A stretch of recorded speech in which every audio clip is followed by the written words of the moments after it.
On the boat behind the scenes of One Piece was Colleen Klinkenberg.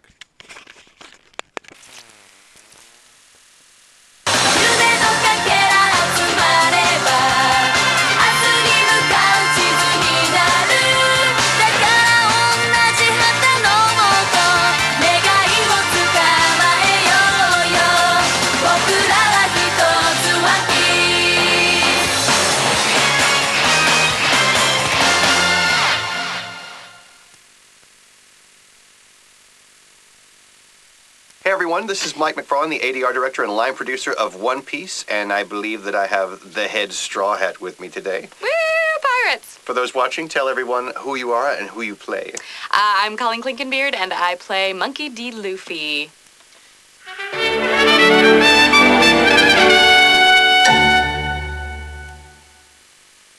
Tell me a little bit about Monkey D. Luffy. He's terrifically fun. He is a teenage boy pirate made of rubber. With that pitiful excuse for a pirate on his crew, he can't possibly be that strong.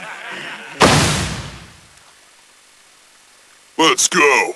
Come on, shrimp. Now come, go!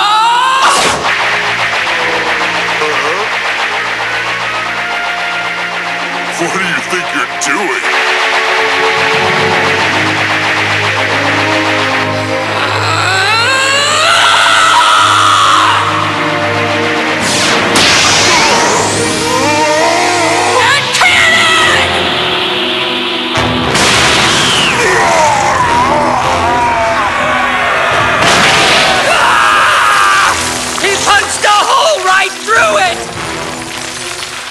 So, a character that I would never normally get to play. Right. But I think the main thing about him is how stupid he can be and how intelligent he can be, and it's completely diametrically opposed in his personality. You get either him reacting to something that everybody else obviously knows already, like Foxy in his getup, dressed up like a woman and claiming to be Foxy's sister.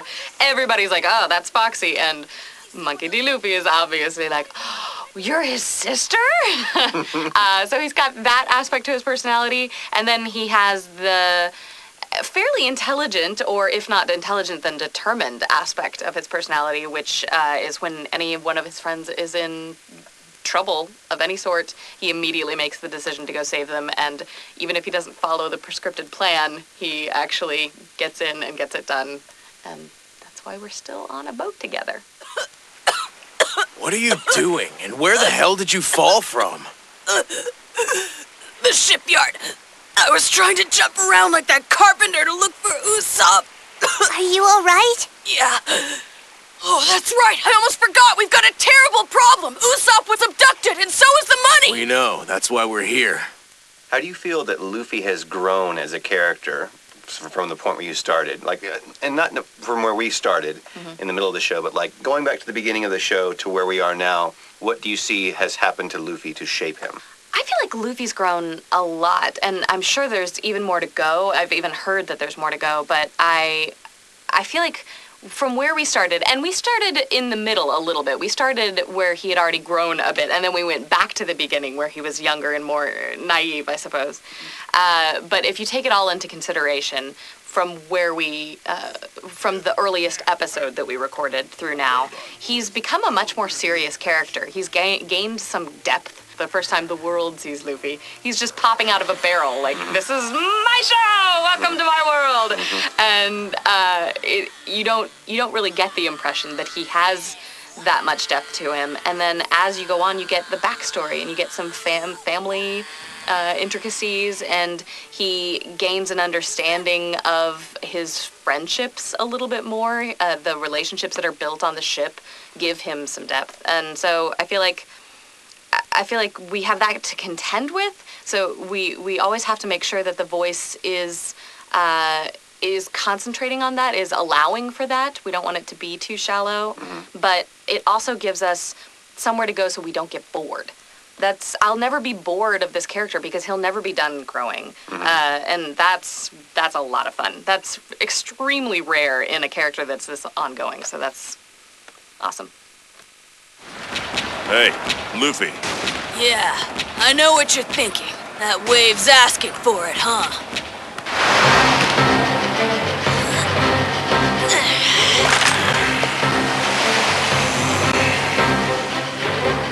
Come on! Keep those cannons firing! What are you guys planning on doing?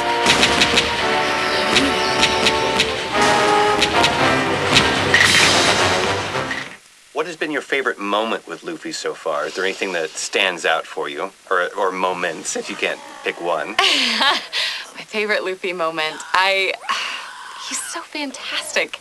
I think my favorite moment would be different for him if I was watching it as an audience member and because I'm voice acting for it. If I was watching it, I would like one of the really badass sort of in here to save the day, and he jumped in with both feet and everybody was saying, Luffy, stop, that's not the plan, and then he pulled it out anyway. That would probably be one of my favorite moments, but there are any number of those.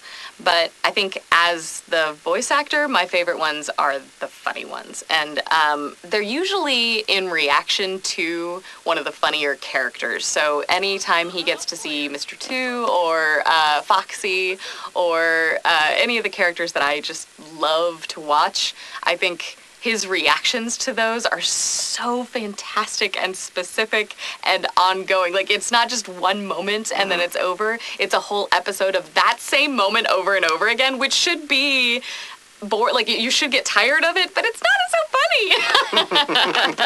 I love that. So, yeah, it would probably be one of his reactions to Foxy. I think that might really be my favorite episode, and therefore my favorite moment would be in there somewhere. Maybe the reaction to the sister, or I loved all the Afro moments. Would that therefore be your favorite villain in the show so far? Oh yeah, by far. Yeah. Foxy, by far. It was Mr. Two up until to that point. Bunkley, I guess. Yeah. Yeah. But Foxy has swept. Right. A slice of the fish, and what do you know? You got some nice carpaccio. Don't forget to cadatara. Do, re, mi, fa, sol, la, ti, do. Yes? Have you seen some old fox dude with his head split in two that looks really stupid and not cool? You truly are heartless. Hey, it's you! And I was the woman in the doctor's office too! What? No way!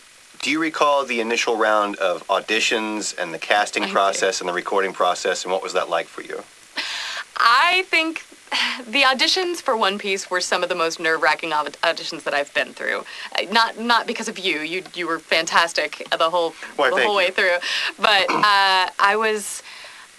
I had only played one boy before, and it was for another company. It wasn't anything that I'd done at Funimation, so nobody at Funimation really had any experience working with me as a male voice actor. When I came in, I thought I was auditioning for Nami or Robin. Like, those are the ones that I was actually auditioning for, and you're the one who told me to audition for Luffy. And as soon as you said it, it sounded like you knew I could do something that I wasn't sure I knew I could do. And so I had that nervous, I really need to concentrate on this now because it sounds like you're actually considering this. Okay. Well, I had heard the other boy role you were talking about, and I'm like, I'd like to hear what she could do with this character. It was so nerve-wracking, though. It was great. It was fantastic because it gave me hope of something different, of trying something new, which we so rarely get to do because there are only so many characters, or there are only so many types of characters in anime, and they cycle through again and again, and if you've done 10 shows, then you've probably done all of your voices. So it was really exciting to get the opportunity to try something new. And then I remember it going for approval to the Japanese. And I know that they had a bunch of things that they were asking for change-wise for the original cast, not because they didn't like the choices, but because they wanted to hear something specific from each one. And mine was that they wanted it gruffer. I remember that because that was so gruff. I was already so gruff, and I was just thinking, how do I take that even gruffer? And it turns out you just shred your throat. That's what you do. So we did that and sent it back in, and you just plugged for me all the way along because you knew you wanted me, and I just thank you for that role. I will never be done thanking Mike McFarland. Aw. Those jerks got away with Robin last time, but now that I know what's going on, they don't stand a chance! I hope you're right. Because if you get stuck in something again, you're gonna have hell to pay. Nah, don't worry. I got a reason to beat them this time around. Besides Luffy, who is your favorite Straw Hat? That's hard, and I think my answer to that question has changed over the years. When we first started out, my favorite Straw Hat, bar none, including Luffy, was Chopper. I knew the ocean was scary, but that's crazy. Yummy. I thought Brina was brilliant. I still do. Brina is fantastic at that role, just perfect. And I loved how cute he was, and every moment I was really excited it was one of those characters that when you're recording you actually want to keep watching after you're done recording to see what he does. It was Chopper at the beginning for me, and then gradually it became kind of a mix between Luffy and Chopper, and then Luffy just took over. I love Luffy as a character. Me on the outside has nothing to do with me. Luffy is a fantastic character, and now I think Usopp may have taken over. He thinks he's smart. Usopp, huh? Yeah, Usopp's funny, and Sunny is hilarious, and Usopp has more of a journey, I feel like, than any of the other Straw Hats. He's grown more, and in fact, I worry about that in the future, what they're going to do with it, because he can't grow too much, or you take the funny away. But right now, for what we're currently recording with the singing and stuff, it's just the funniest. Yeah, that's with his superhero persona. I think that's the funniest Straw Hat thing so far. I think Foxy is the funniest character so far, but his superhero singing is my favorite thing that any of the Straw Hats have done. Gosh, it's funny. My name is Sniper King!